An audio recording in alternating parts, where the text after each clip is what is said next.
Hello, and thank you so much for inviting me today.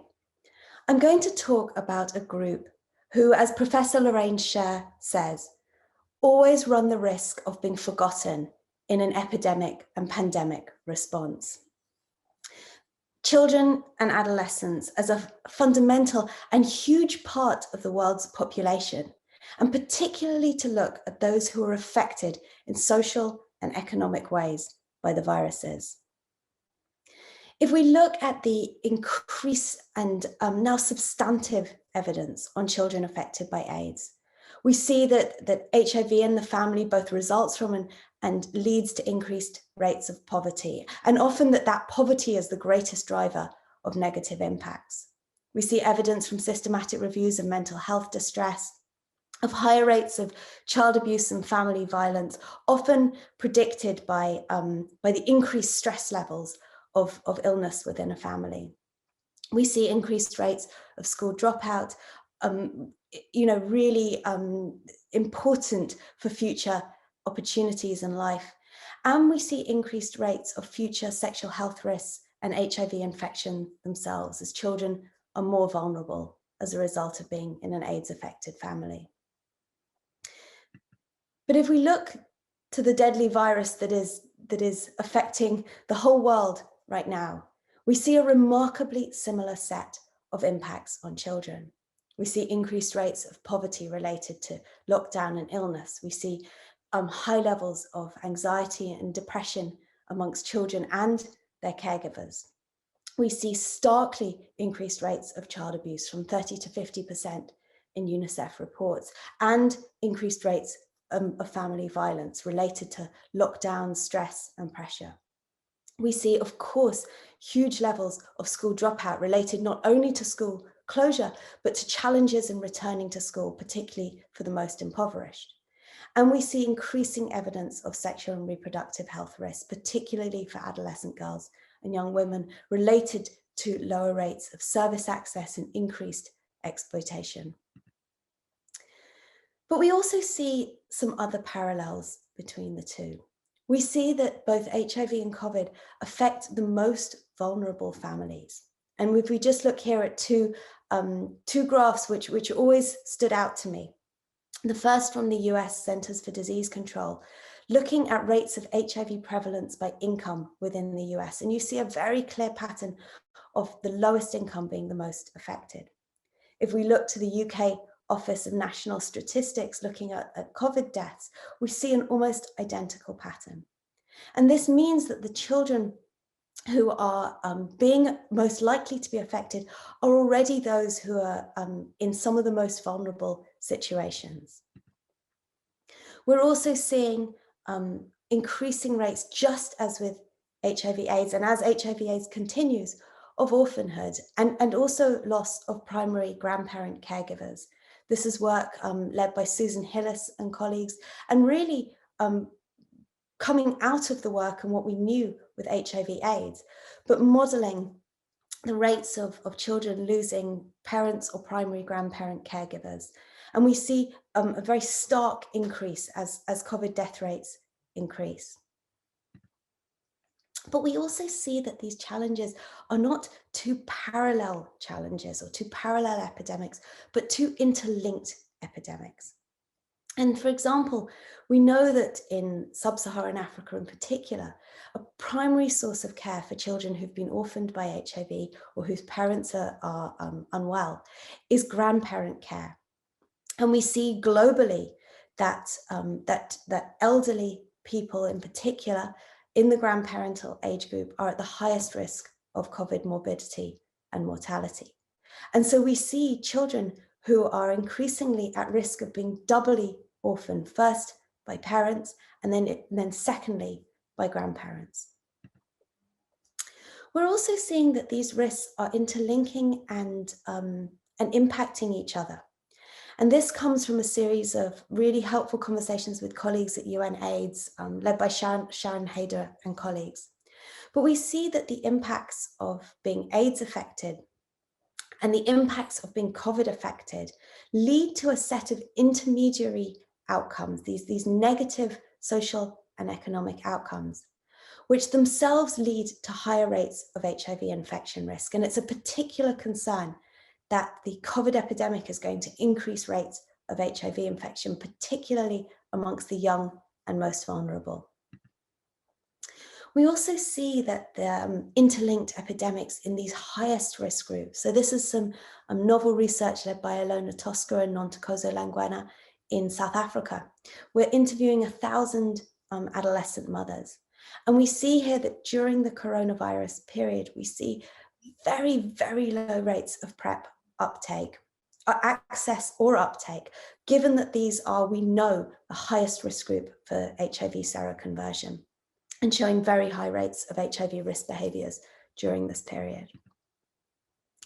And so with these two sets of epidemics, these two interlinked and cumulative epidemics, if we think about children and adolescents, we are clearly seeing shared impact, cumulative vulnerability.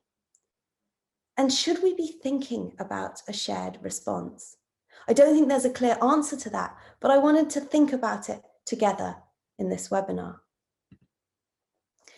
Well, the first thing to think about in a response is who leads that response, and where does the vision and dynamism come from?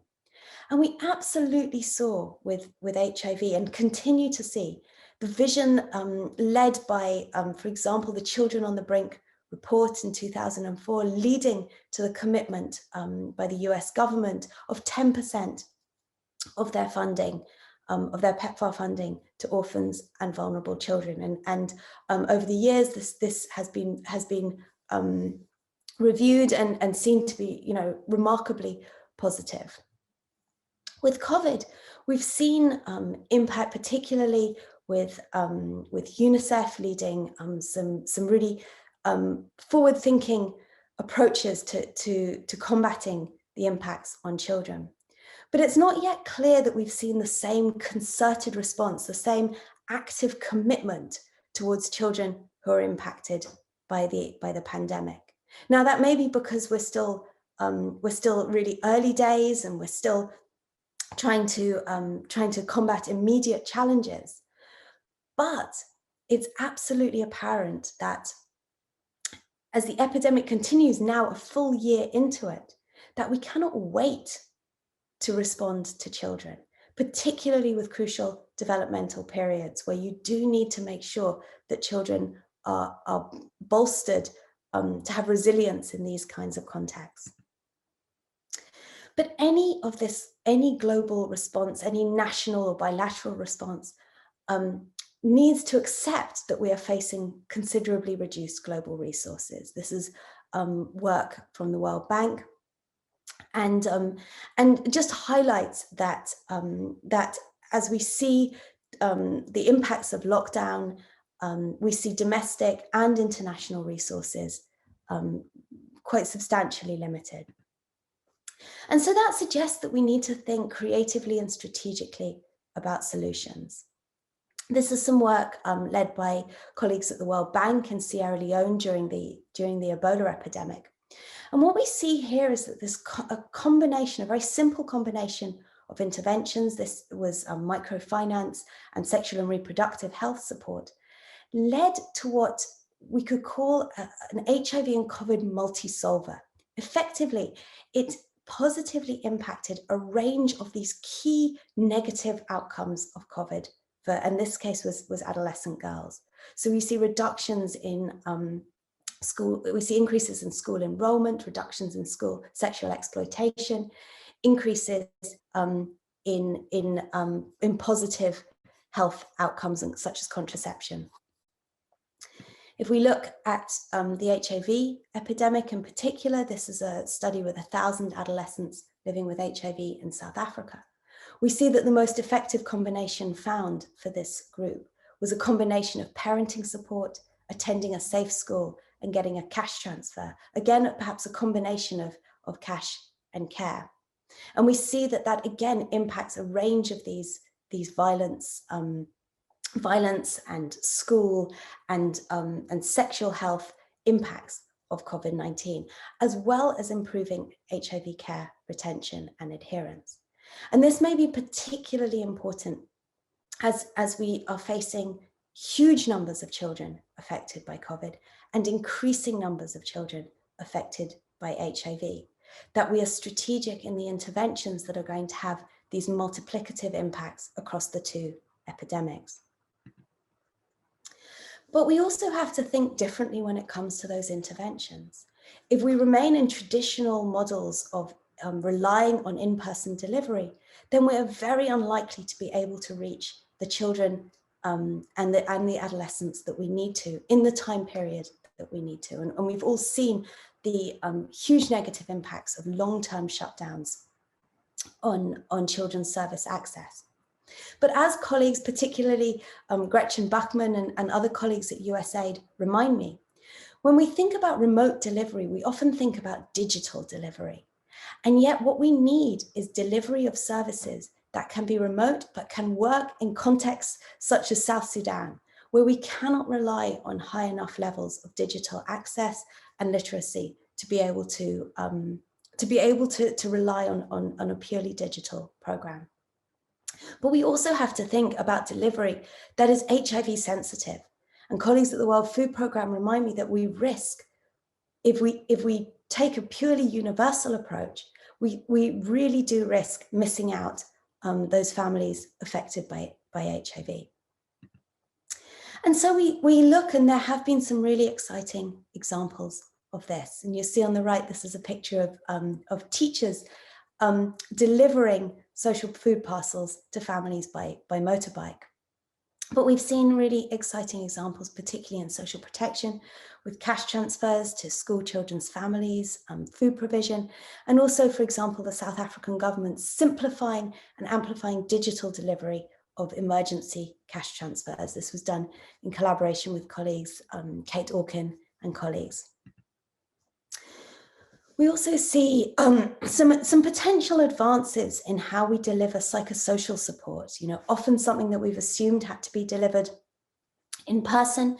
But if you look at the work of Vikram Patel in India, we see that in a really interesting randomized trial recently published, that a very simple booklet-based, problem-solving-based intervention was able to have very, very substantive impacts on children in the poorest communities in India. And we see simple, parallel simple tips for problem solving. This was developed by Mark Tomlinson and colleagues and released on the UNICEF website. But we also see that when it comes to mental health support, that we really are lacking still on this kind of remote or accessible mental health support for children, particularly in HIV affected families and those living with HIV. So a recent evidence review found only 3 randomized control trials for programs for adolescents living with HIV. But particularly when we think about moving that to remote delivery, we are seeing some exciting innovations. For example, Putter's work, Pediatric Adolescent Treatment for Africa, have been working on turning WHO's Thinking Healthy into a remote support program for peer supporters who can then use that to communicate with adolescent mothers who are particularly high risk of the challenges of mental health distress when simultaneously affected by HIV. Again, we haven't yet got randomized control trial evidence of those, and it's a clear need that we need to move to.